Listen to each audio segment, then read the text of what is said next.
Now, AI is completely changing the game for how we grow businesses.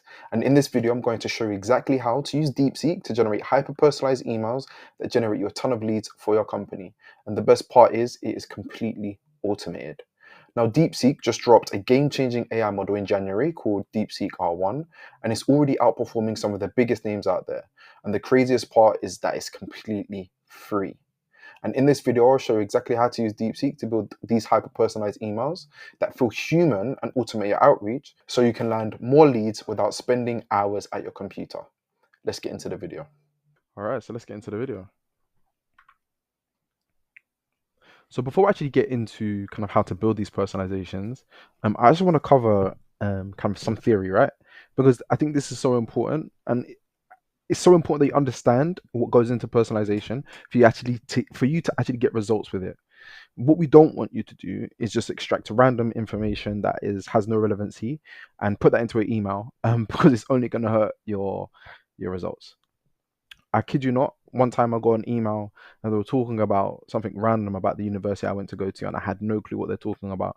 And it kind of just put a bad taste in my mouth. And the reason why they did that, it wasn't necessarily their fault, but it's because they didn't understand why we personalize. Now, personalization is essential for effective outbound, but it operates at two levels, at the account level and the contact level. Now, the account level, it focuses on the company as a whole. So the messaging is things related to the company's context, so what they do, who they are, who they serve, but also things like industry trends, funding, hiring activity, tech stacks, and so on. The idea of this is that we're demonstrating an understanding of their business and its challenges. So for example, I saw you recently raised a Series A. Scaling sales must be a priority right now. We're tying the context into our offer. So this is an example for my offer. We outbound company, a sales automation company. So we tie that into the service we're providing. But at the same time, if they've raised the money, they also may be looking to hire more developers and scale their DevOps, or they may need a startup financial specialists, and so on and so on. So what we're doing is tying context with our solution.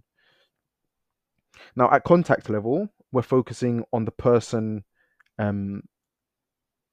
We're focusing on the specific person that we're planning to contact, because although we have an understanding of their account, we may be reaching out to 2-3 people, maybe 4, even 5 people from the same company, and each of them has their own unique story, their own unique journey, their own unique struggles, their own unique pains. So we personalize based on these things, based on their role, their responsibilities, their LinkedIn activity, their career history. Are they posting content? Have they had a recent podcast feature, and so on and so on. All right, so this is a way for us to show them that we've done our research, and we've actually taken almost like an interest into them, their journey, and their life. And these are things like, for example, noticed your LinkedIn post about outbound. Completely agree that lead quality beats quantity. So if a prospect was, of mine was posting about outbound on LinkedIn, that's a massive sign, and I'd like to speak to that and let them know that I've read their posts and that I'm resonating, and then bring my solution in front of them basically, and make them aware that you're posting on LinkedIn about outbound. And guess what? I run an outbound company. Let's talk. Now, personalization happens at 2 layers. At each layer, obviously, research and personalization are done, but research will always come first. Now, the first layer is the foundational layer, which is, as I said, the account level research. And you can do a lot with that and get a lot of results with just account level without the person or the contact level personalization. And that's why we call the contact level personalization and research more tactical and strategic. Because although it's not essential, it will make a difference. And as I said, it will make your email more personal and potentially more emotive, depending on what you're using or what you're leveraging for that personalization. I just want to go into account level personalization just a little bit more further, just so there's an understanding. As I said, this is just so important for you guys to understand before we get into like more of the practical side of things, where I'll start building out the personalizations on video. But Account level personalization is the process of tailoring outreach based on a company's unique attributes rather than the individual contact. So it ensures that your messaging is aligning with the business's existing context, where they are now, what's happening now within the industry and within their business. And the idea is that it makes the outreach more relevant and impactful.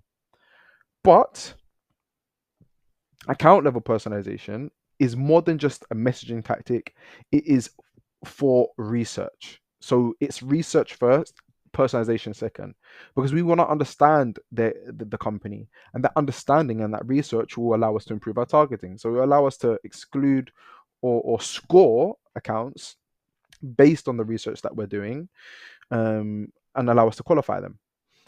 So that's number two. And then also it allows us to refine our messaging for the personalization, the whole point in this video, but also can potentially strengthen sales alignment. So if you have a marketing team and you have a sales team, you can build your list, build your whole TAM, and let them know this segment of our TAM needs this message because they have this characteristic, and this characteristic. This section of of our TAM needs this message because they have this characteristic, but they're lacking this characteristic. In essence, making our messaging a lot more relevant and unique for each kind of segment or even individual account that we're looking to target. Now, some key factors to consider for account level research. First and foremost, industry trends. Now, not everything can all be automated, sadly. Majority of the time, we're going to use a semi-automated approach. When we're talking about industry trends, we're potentially going to be taking a semi-automated approach. So this is where we'll go into ChatGPT and we'll look at things like, ideally, you would have segmented your list. And then you go into ChatGPT and say, based on the industry, for example, if you segmented by industry, what is going on in that industry right now?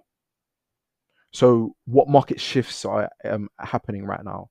What potential challenges are companies in this industry facing?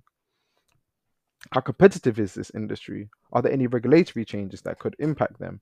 An example of this, for example, of understanding who you're targeting is like, for example, if you had a fintech company, they might be dealing with compliance changes, or that might be just a heavy focus year round. Whereas like an e-commerce brand or brands in general, they have seasonal demand spikes, whereas a fintech company just might not, or not in the same way that an e-commerce brand will. And this is why like this manual research of understanding your ICP is so important for that personalization. Because for example, say if it's February or coming up to February, we know Valentine's Day is coming up. And if I was a marketer working with e-commerce brands, I'd be looking to potentially build a message centered around Valentine's Day in early Jan, or maybe a bit earlier, just after Christmas is over. Does that make sense? Now, the next thing is funding and growth. So this can be automated, but you can also do this at the list building stage, or you can, scrape for this. Or you could also have like an automated RSS feed, let you know what companies have recently been funded and so on.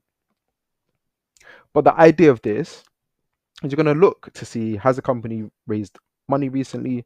If so, the stage, because at each stage, they're going to have different priorities. Are they in a growth phase, or maybe they're in a cost-cutting phase?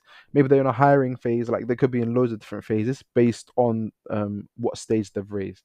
So a Series A SaaS company will be likely focused on scaling sales, marketing, outbound as well. And also, depending on how much they're raised, will also guide your messaging as well. So if a Series A SaaS company didn't really raise that much, not enough to go build like a full-fledged team of like an army of SDRs, I know I can say to them, look, like, potentially, you can address the fact that an army SDRs might not be feasible for them right now, but my solution, which is an automated outbound system, may be something that they should potentially consider. The next thing is hiring activity. Now, hiring activity, people use this in a very limited way, because hiring activity can give you kind of a massive insight into what the company's using internally software wise. So it's not just about spotting Just using the accountants example that I always use in all my videos. But it's not just saying, oh, this company is hiring an accountant.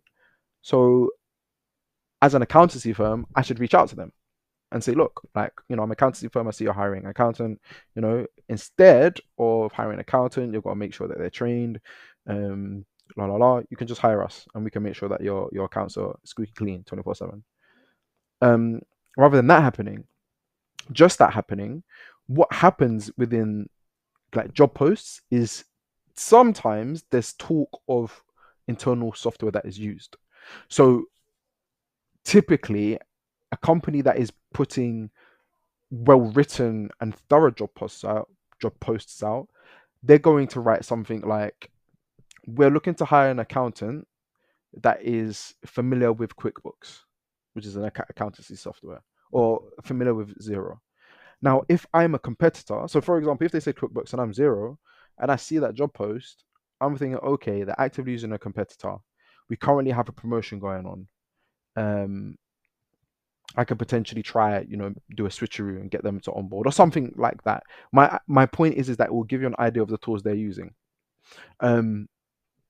On top of that, it allows you to be more relevant. So say if I was an accountancy firm and we specialized with QuickBooks integrations and cloud-based accountancy with QuickBooks, I can talk to that in my outreach or talk to them about that in my outreach and say, look, we're an accountancy firm. We already specialize in QuickBooks. I saw you're hiring, but rather than hiring, it's going to be quite expensive. Just, outsource it out to us. We're already experts in QuickBooks. So you haven't got any worries there. We can integrate directly into your CRM, so on and so on and so on. It's a completely different conversation. All right, now tech stack and tooling. Tech stack and tools is just so important because it will give you an idea of, once again, their pains and desires. If a company is using Salesforce, I know they have budget for a sales-based solution because Salesforce is a very expensive solution. Once again, if they're using Salesforce, I know that they're probably having issues with Salesforce. So if I'm HubSpot, for example, and I could potentially pitch them on my easier and cheaper product. Especially if I've done my research, my account level research prior to that, understand that we already have case studies with companies like them. It just allows us to create a very, very relevant message. But as I was saying, what tools do they use? Are they using a competitor's product, indicating that they already see value in the software we're providing, or are they missing any key pieces of software that we have currently, that I'm currently pitching as a service or as a software provider? So, for example, if a company is using Salesforce Outreach or like a outbound friendly CRM like Close.io, I already know that they're potentially investing into an outbound motion or considering it or have the infrastructure for it, which is just so important already.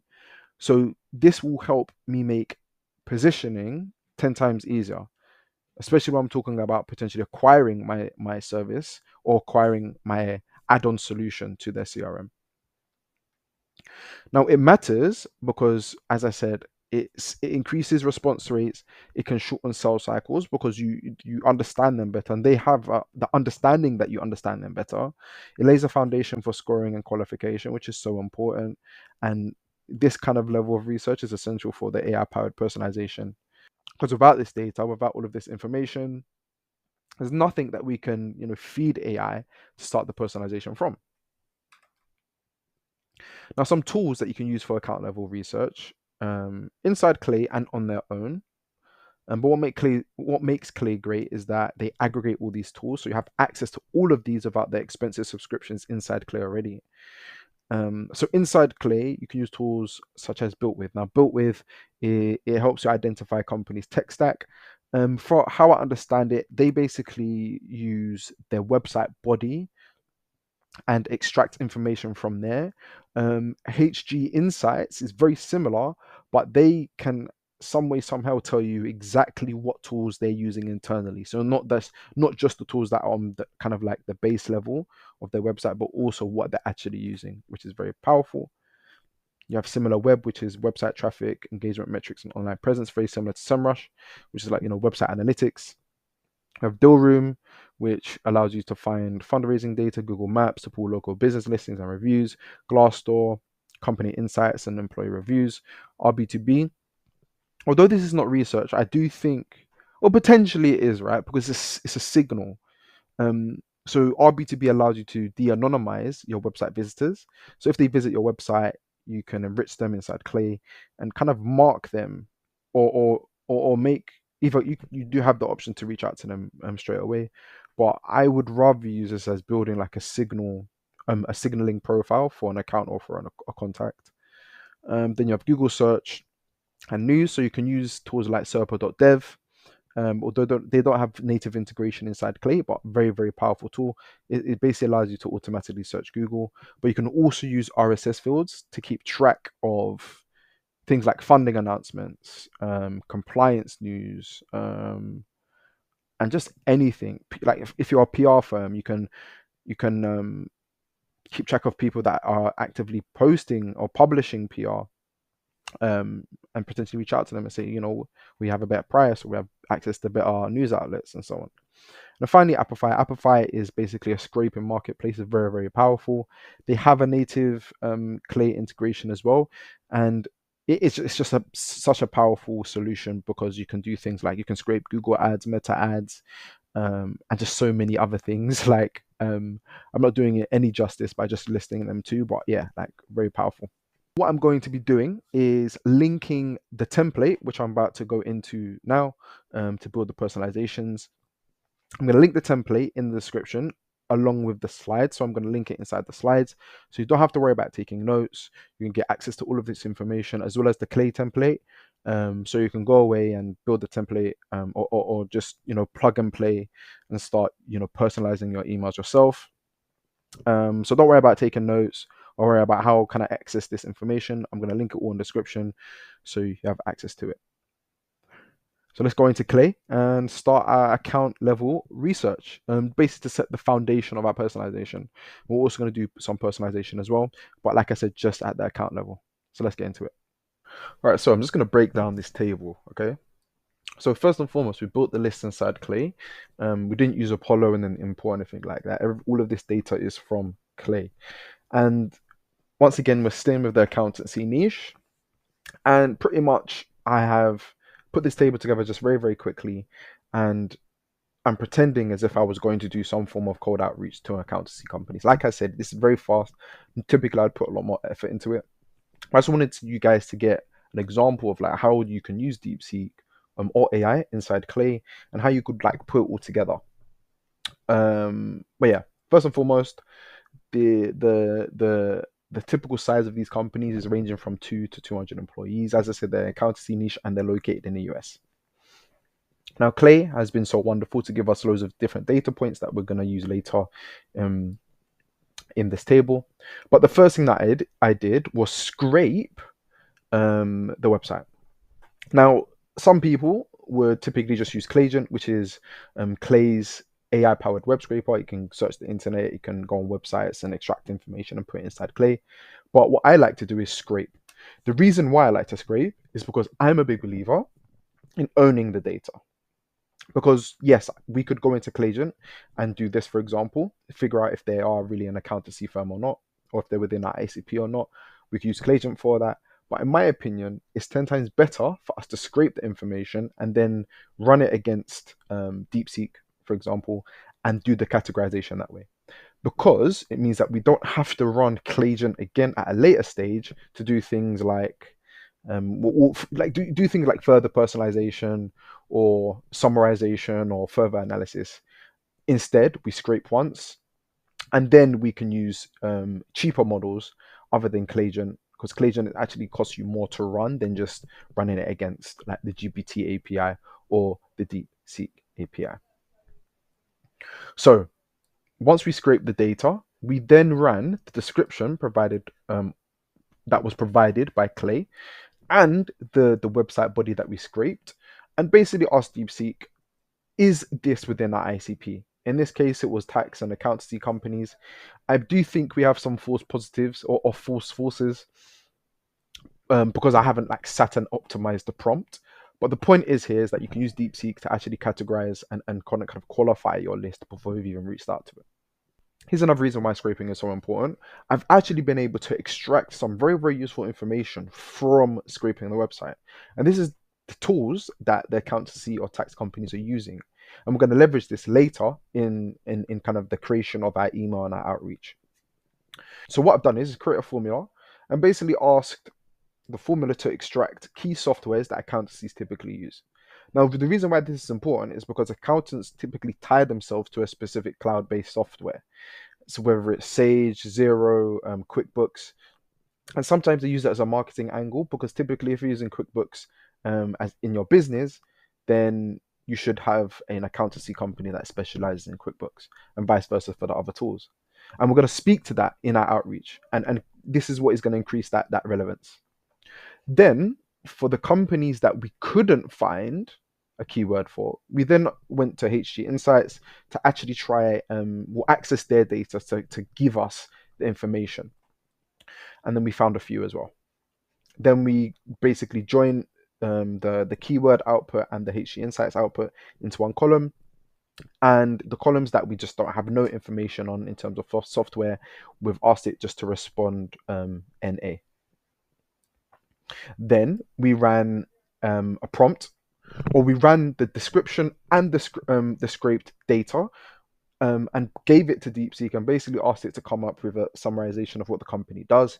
And once again, we're going to leverage this in our outreach at a later stage. And this is all focused on the account because it's specific to the business and not the contacts. I'll show you the contacts table later. And then the last thing I did is just clean up the master tool row, just because, or master tool column, just because what we don't want is kind of the extra words in our copy. So we don't want to say Sage Business Cloud. Instead, we just want to say Sage. So we just clean that up inside inside Clay with a formula. And that's it for account personalization. And yeah, let's go back to the presentation. Okay, now let's go into contact level personalization. This is the next step. Now, what is contact level personalization? Contact level personalization tailors outreach to the individual prospect within the company. So it ensures that your message is resonating with them personally, their specific role, their responsibilities, their interests, their engagement. And this is what is going to increase that response rate. Now, let's don't get this wrong, okay? Contact level personalization isn't just hey first name or hey first name, so you're the title. It's about creating relevance and understanding the person's activity, content, challenges, and pains. And this typically will increase engagement. It demonstrates understanding of kind of that you've done your research into them. It's going to build stronger connections, which in turn is going to get you responses, and it's going to differentiate you from your competitors. By no means do you need to have some complex AI personalized structure to deliver this, because I would argue if you could get very, very specific with the pain that they're in, the tasks that they do in their job on the day to day, and you have a way to tie in that task, that pain into your solution, that is the best way to actually drive positive response. And I would argue is the truest form of personalization. And that can be achieved with aggressive segmentation. So you can segment at the account level, but you would also segment at the contact level. So for example, you would batch in. So say if you were targeting SaaS companies, for example, there's loads of different SaaS companies. There's fintech, there's sales automation, there's loads of different ones, right? You would segment by function and industry. Then you'd also segment by the roles that the contacts are in. So you would bundle in all the CEOs of sales automation tools, but you would also bundle in all the CFOs of, if you had a finance offer, or the CFOs of these tools, and so on and so on and so on. And then that will allow you to write messaging that is quote unquote personalized because you've segmented so aggressively. But my point here is that without contact level insights, messages can feel very robotic and just unconvincing. Your goal with this level of personalization is to make it clear that you're human and you understand the pain that they're in, or and also that you've done your research, right? Okay. So, what key factors should you be considering when you're thinking about content level personalization? Now, the first one is recent LinkedIn activity. You can do this with tools within Clay. Clay has native functionality to achieve this. Typically, you'll be looking at their recent posts, anything that they're engaging with, and you can use tools with like Triggerify, for example, if they're engaging with a thought leader that's within your niche or within your industry. You can extract the likes and the comments, get their emails, and reach out to them. LinkedIn is a very, very powerful tool, and yeah, you can use tools, as I said, like Triggerify, Clay, and use Clay credits, and also Lead Magic to automate some LinkedIn research. Next one is podcast appearances. Um, Podcast and YouTube, so 2 and 3, they're very similar. What you don't want to do is obviously you can automate the watching, quote unquote, watching of podcasts and YouTube videos by extracting the transcription, using AI to summarize it, and then you can implement it into your emails. However, one thing I would say is that whatever you're extracting, it must be relevant to, or you must find something that's relevant to the solution that you're potentially going to pitch them, or the solution that you're going to talk about. Because if they're gone on a podcast and they've spoken about how they work out 5 times a week, and you're selling a very complex RevOps, or I don't know, like let's use accountants again, accountancy solution, and you say, oh, saw your video about how you work out 3 times a day, and it got me thinking about how I provide an accountancy solution. It's just there's no real synergies, and it's just gonna make them think like, what are you talking about? For me, it has to be relevant. So if they've gone onto a podcast and they're spoken about accountancy, then that's a very, very quick and easy tie-in. Even if they're spoken about finances in general, and you can just pick up on that specific like phrase or sentence about finance, about how hard it is, it's still better than just talking about something that's completely irrelevant, in my opinion.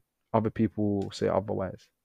The next one is role changes and promotions. Now, this is a chance for you to celebrate your prospect. Hey, saw that you just stepped into the head of marketing, and that is fantastic. I can imagine that you're heavily focused on driving real impact or something. Obviously, you would say something better than that, but it gives you a chance to celebrate your prospect, and everyone likes to be celebrated. Like don't let anybody lie to you. Everybody likes to be celebrated. Every single person. Once again, new in role is very similar. So role changes is like if there's like changes within the organization. Um, New in role might be like a change of company, for example. Once again, you can talk to that. Saw you as at last company, so at this company now in this role. I'm sure you're looking at making impactful changes. And once again, what this level of personalization is, it's the reason why you're answering the question in the prospect's mind. Like when you read an email, the first thing that you're going to think subconsciously, you might not realize it, but why me? Why is this person reaching out to me, and why now? And you're answering that question. You're answering the why me.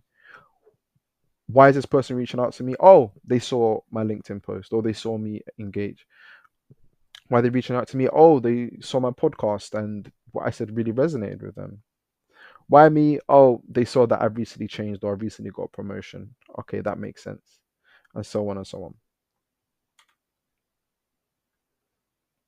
Now, tools for contact level research in Clay. Now, Claygen can also do account level, and in all honesty, that should have also been on the account tools. But Clay's a very, very powerful research agent. It can go to LinkedIn and look for things like if they're new in their role or how long they've been in their role for. Serpa.dev, it automates Google search. So if you don't want to use credits inside Clay, you can use Serpa.dev to actually search for LinkedIn posts and extract them as well. So then you can do your AI summarization and talk about the post within the email completely automated. Lead Magic, they're constantly shipping new features. At the moment, it automates some of LinkedIn research. So it will extract things like how long they've been in their role for, previous roles, all inside their product, as well as enriching mobile numbers, emails, and so on. And as I said, native Clay enrichment and integrations. Clay has loads of native kind of tools at your disposal at your disposal if you have Clay, and it will allow you to pull things like LinkedIn activity, job changes, firmographic insights, and so on. Let's go into Clay and start our contact level personalization. Once we've completed that, we would have our account level research and personalization completed. We'll have our contact level research and personalization completed, and then we can actually start building out an email that is unique for thousands of different prospects, that is going to help you generate leads. So let's get into Clay. Right, so now let's look at the contacts table. Once again, we've extracted all of this information from Clay with their find contacts and functionality, and it's given us all of this information. So first name, last name, full name, job title, location, and a lot more. So like, for example, let's have a look. So it's given us their LinkedIn URL, summary, the headline, the education, just so much information that we can potentially use and kind of leverage within our outreach. But what we've done for this is we have extracted the date that they started their role. So the personalization that we're going to use in this example is basically if they're new in their role. So I spoke about that previously. And the way we do this is basically by, first and foremost, extracting the date that they started and using a formula to find out if they started their role within the last 6 months. So let me just get you an example. So the formula is figuring out if they started the role in the last 6 months. In this case, they started last month. So currently in March in 2025. Last month was February. And we've basically asked it if they started their role. Well, we basically asked the formula to tell us if they've started their role in the last 6 months, respond with the month that they started. This is done all without AI. So we haven't used no credits here. We haven't used no AI here. All we've used is formulas, which is basically code. And we're going to leverage this in the email. Then we've cleaned their title just to make sure they actually are suitable for email with this role using Deepseek. Then we've just grabbed all of the information from the accounts table so we can start leveraging it within the contacts table. So we've extracted the company services summary, we've extracted the software. Then we used AI to segment the list. And what we've basically done is, I'll show you the prompt. As you already know, like I said, I'll send you the template and you have all of the prompts and everything in between. But all it reads is a segment the title into a category. The categories are leadership, sales, marketing, ops, and tech. And AI is basically looking at the title that they're in and basically creating the segments for us on our behalf rather than us doing it manually or doing it at the filtering stage. It's up to you at what stage you do it. Sometimes I do it at the list building stage, but I actually have been using it quite a lot in the campaign building stage because you can really dial in the prompt. Now we get into the copywriting. So at this stage, we've got all of the information that we need. We've qualified them, we've segmented them, we've got our personalization points that we want to use and leverage in the email. And all we're doing here is just creating sections of our email. So typically, you'll start off with the first line, a pain point or put the bare question. You then have your offer and case study, and then you'd have your CTA. But what we've done here is because we have multiple different data points. Some are new in their role, some aren't. We've created a formula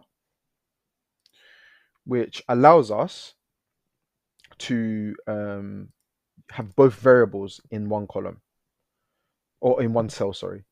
So it looks like this. If the recent date check is not NA, So if they've started their role in the last 6 months, this is the first line that I want Clay to basically use, or the formula to input, which is I was doom scrolling on LinkedIn and saw you recently started as the, in this case, CEO, Chief Technology Officer, Business Development Partner in January, if January was the month. And then I basically said, if there's no kind of month available, all you're putting is as the role. So as the CEO, as the owner, as the vice president, and so on. And normally, like with new role personalization, you would address the fact that since they're in the new in their role, that they might be planning to make some changes or might be planning to add some additional impact. And I actually haven't added that in this example, but obviously it just came to mind as I'm just explaining it to you now. But the next step was the poke the bear question, and the poke the bear question, all we're doing here is this is where like the segmentation and where the AI segmentation is coming in. So we're basically asking the formula to give us different pain points or different poke the bear questions based on the segment. So if segment is leadership, I'm pasting a specific question. If it's sales and marketing, I'm pasting a specific question. And if it's ops and tech, pasting a specific question. The reason why I've grouped it this way is that typically sales and marketing, there are some synergies. Honestly, you would normally separate sales and marketing because you can get very granular. The same way like you would separate ops and tech, but for this example, just for ease, I've just done it this way, just so you guys can see like a working example. But the more granular you can get with your segmentation, the better your results will be. So just keep that in mind when you're building campaigns or trying to do AI personalization as well. And then finally, the offer. And this is where we've actually spoken about the technology that they might be using. Once again, these are assumptions, but the idea here is that if they have got these tools mentioned on their website, or if they're actively using that internally as an accountancy company, it's very likely that they're going to integrate or use it to fulfill their services as accountancy or cloud or as accountants as accountancy companies. So the copy that we're using here, as I said, we only have two variations, with the tool or without the tool. So with the tool, the copy reads this: the reason I ask is that we specifically help accountancy and tax companies that implement and then the tool generate 30 plus leads per month with that outbound system. And then I've asked it if it's blank, the copy is just as simple as: the reason I ask is that we specifically help accountancy and tax companies generate 30 plus leads per month with that outbound system. So the only difference is that we haven't got that tool. But honestly, in my opinion, that would make a huge difference because, you know, it makes them feel like we've done our research, we understand kind of who they serve and kind of their solution 10 times more than just saying accountancy companies. Obviously, we would look for other personalization points typically, but like I said, this has just been put together very quickly. And then we join everything together in the final example. So let's have a look at what it could potentially look like. So the copy reads: as the Vice President of Business Development, are you finding it hard to translate the value of your non-profit and small business accountancy solutions company getting harder as more businesses use AI for finances? It's worded a bit badly, but you get the gist, right? We've summarized what we've used, the company summary, and we've also used a relevant pain point, which is translating the value. Typically, it's hard to translate the value of financial services. And then we've gone into the offer, which is the reason I asked is because we specifically help accounting and tax companies that implement QuickBooks generate 30 plus leads per month through that outbound system. Can I send you a 2-minute loom of the strategies I have in mind? Nice and simple, it's short, it's direct, it's concise. And the idea is that it's potentially going to make them think, oh, like, you know, we do struggle with translating the value of our company, and we do implement QuickBooks. Like maybe we should give this person some of our time. And let's look at another example. Right, so here is a example where they've started recently in their role. It reads: I was doom scrolling on LinkedIn and saw you recently started as the partner in January, and typically would normally say at the company name, so at accountancy firm, but we didn't have that data available, so it's not in this example. But then it continues as is making sure you're constantly driving growth for your tax, accounting, and advisory company becoming stressful.